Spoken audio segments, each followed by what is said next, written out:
చిక్కుడు, దొండ, సోర, టమాటా, వంకాయ లాంటి కూరగాయలు పండించాడు. వీటితో పాటు ఆకుకూరలు, ఆయుర్వేద మొక్కలు, జామ, బొప్పాయి, సపోటా, సీతాఫలం, నిమ్మ, దానిమ్మ లాంటి పండ్ల మొక్కల్ని సేంద్రియ పద్ధతుల్లో సాగు చేశాడు. మరో 3 ఎకరాల్లో పశుగ్రాసం పెంచుతున్నాడు. గానుగ నూనెల తయారీ కోసం 10 ఎద్దుల్ని పెంచుతున్నాడు. మన వ్యవసాయ క్షేత్రంలో పురుగులు ఎక్కువగా ఉంటాయి కాబట్టి నేచురల్ ఫార్మింగ్ లో వాటిని అరికట్టడానికి కోళ్లు, అంతర పండ్ల కోళ్లను కూడా మనం ఇక్కడ పెంచుకోవడం జరుగుతుంది. ఒక 20 నాటుకోళ్లు, ఓ 10 బాతులు, ఓ 10 గిన్నె కోళ్లు. ప్రకృతి వ్యవసాయం చేయడం ద్వారా ప్రభుత్వం కూడా బాగా సపోర్ట్ చేస్తుందండి. మన ప్రకృతి వ్యవసాయానికి కావాల్సిన డ్రిప్ ఇరిగేషన్ ఇలాంటివి కూడా రైతులకు అందుబాటులో సబ్సిడీలు ఇస్తున్నారు.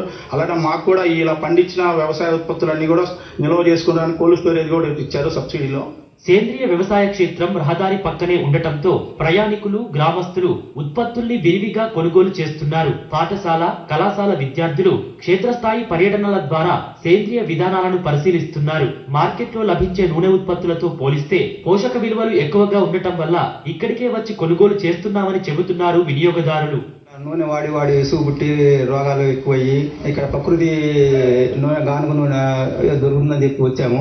బయట నుంచి క్యాష్ లో తీసుకుంటే చాలా వేరియేషన్ ఉందండి, కానీ ఆరోగ్యపరంగా చూసుకోవాలి కదండి. ఆరోగ్యపరంగా చూసుకుంటే మాత్రం చాలా డిఫరెన్స్ ఉందండి. బీపీ కానీ షుగర్లు కానీ అవి నూనె వాడడం వల్ల బీపీ షుగర్లు పెంచుకోవడం కానీ ఇదేం లేదండి.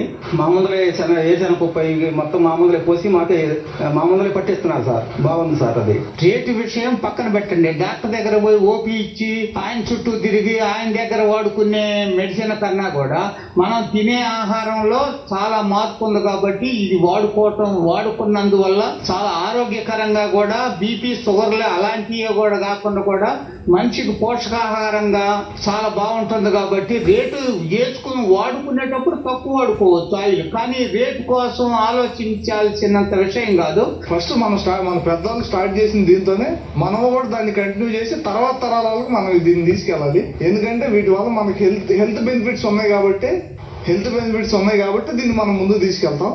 దీనివల్ల మంచి ఉపయోగాలు ఉంది. ఇవి వాడచ్చు. మేము ఇక్కడ కొబ్బరి నూనె వాడతాము, పల్లి ఆయిల్ వాడతాం, ఇక్కడ నుంచి ఆవ నూనె వాడతాం.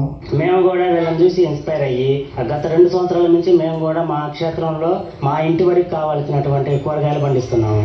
దేశీ ఆవులు పెంచుకోవటం కానీ, దేశీ ఆవుల పాలు తాగమని కూడా ప్రచారం చేస్తున్నాము. ఎటువంటి అనారోగ్యాలు లేకుండా చిన్నపిల్లలకు కనుక ఇస్తే అండి చాలా యాక్టివ్గా ఉంటారు. ఆవు పాలు కనుక తాగితే, అందులోనూ మన దేశీ ఆవు పాలు. రానున్న రోజుల్లో వినియోగదారులకు కారాలు, పచ్చళ్ళు, ఇతర ఆహార పదార్థాలను సైతం అందుబాటులోకి తీసుకొస్తామని చెబుతున్నాడు రవికుమార్.